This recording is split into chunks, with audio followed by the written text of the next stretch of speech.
Ok, so stay mà đón đi nào nhé. Giống như cho đọc một page nàyประโยค bởi dương vào đầu tiết. Khăn ní chỉ mới riêng tập 4 là tôi chỉ mùi năng basic ra thêm một dương. Cứ dương bắt đầu từ lời simple sentences. Còn mình thấy khăn phải trả thang. Dương nâng riêng rồi xế. Hay nâng riêng pin dùng đây vàoประโยค. Hay nâng biểu theo ta. Một pageประโยคmình mà khá hạt để dương thời xế. Giống như bây giờ xế.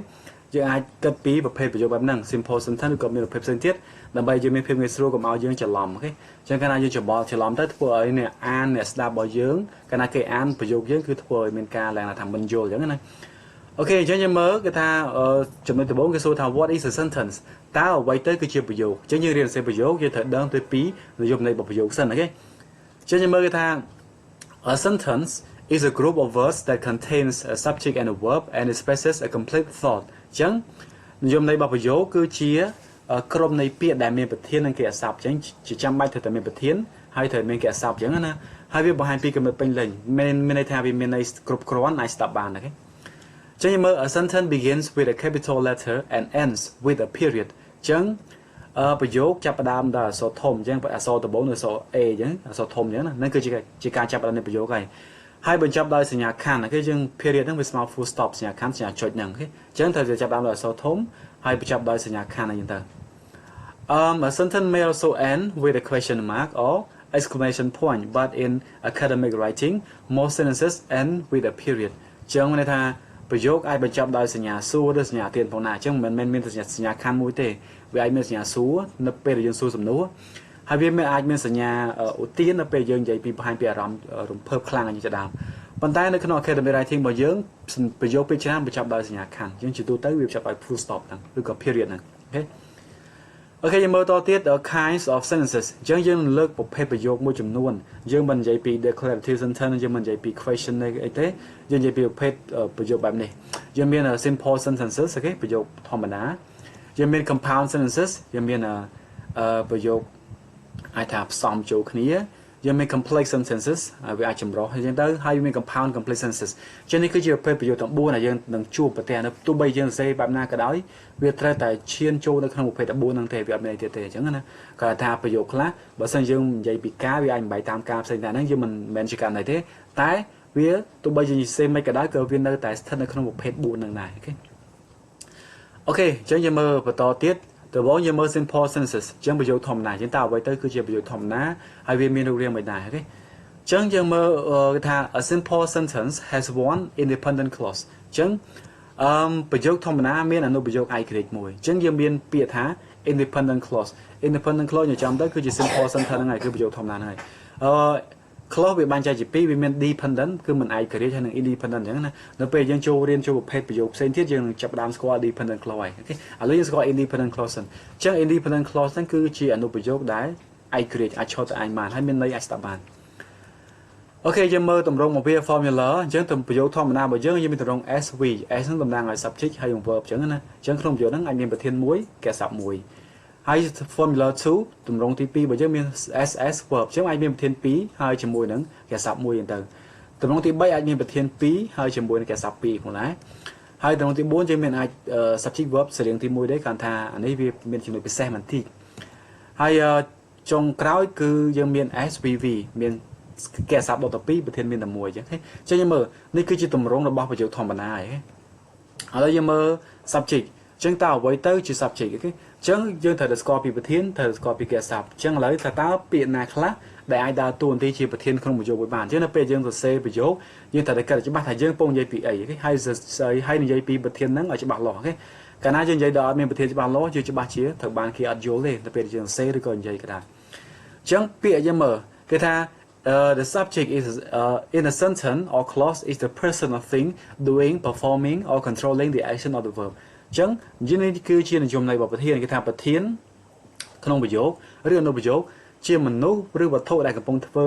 សម្ដែងឬក៏គ្រប់គ្រងសកម្មភាពអញ្ចឹងអ្នកដែលធ្វើសកម្មភាពអ្នកដែលសម្ដែងអ្នកធ្វើអីមួយគឺជាប្រធានដែរអូខេ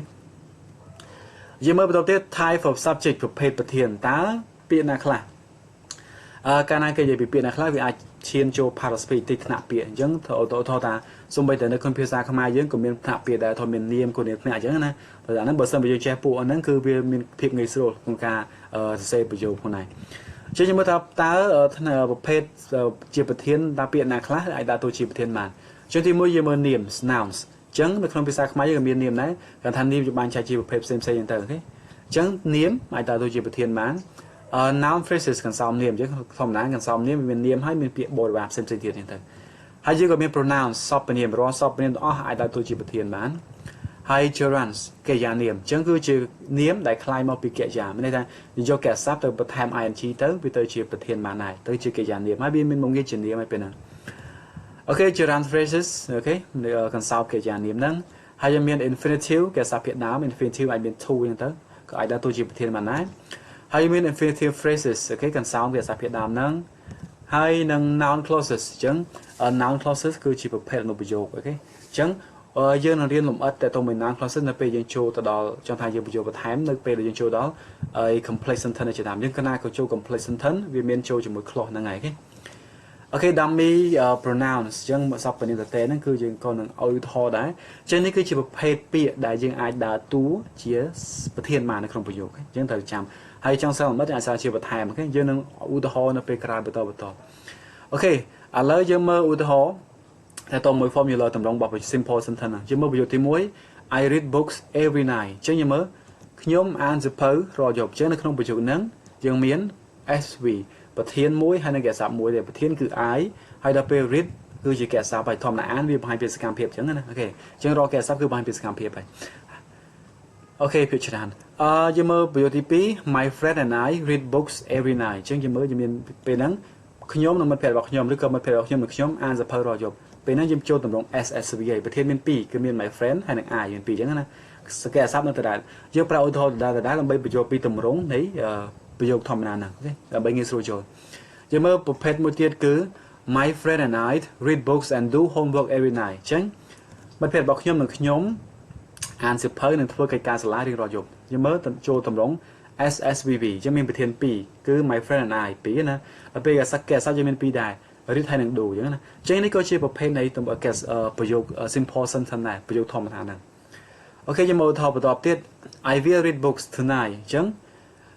ខ្ញុំនឹងអានសៀវភៅយប់នេះអញ្ចឹងហ្នឹងគឺចូលតម្រង SV សរៀងលេខ1ដែរទេក៏ប៉ុន្តែកាលតែនៅក្នុងហ្នឹងយើងរួមបញ្ចូលទាំង modal verb មានពាក្យ will អញ្ចឹងណាអញ្ចឹងកាលណាវាមានពាក្យ will ក៏គឺយើងរាប់បញ្ចូលវាថាជាកិរិយាសព្ទតែមួយដែរអញ្ចឹងណាវាមាន modal ជាមួយនឹង verb តែវាជា verb តែយើងចាត់ទុកវាជា verb តែមួយទេអូខេឧទាហរណ៍មួយទៀតយើងមើល I read books and do homework every night អញ្ចឹងខ្ញុំអានសៀវភៅនិងធ្វើកិច្ចការសាលារៀនរាល់យប់អញ្ចឹងចូលដល់ SVV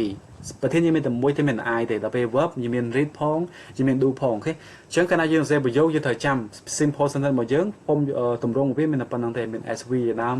SSV ហើយ SSVV SV ហើយមួយទៀតគឺ SVV អញ្ចឹងនេះគឺជាតម្រងនៃ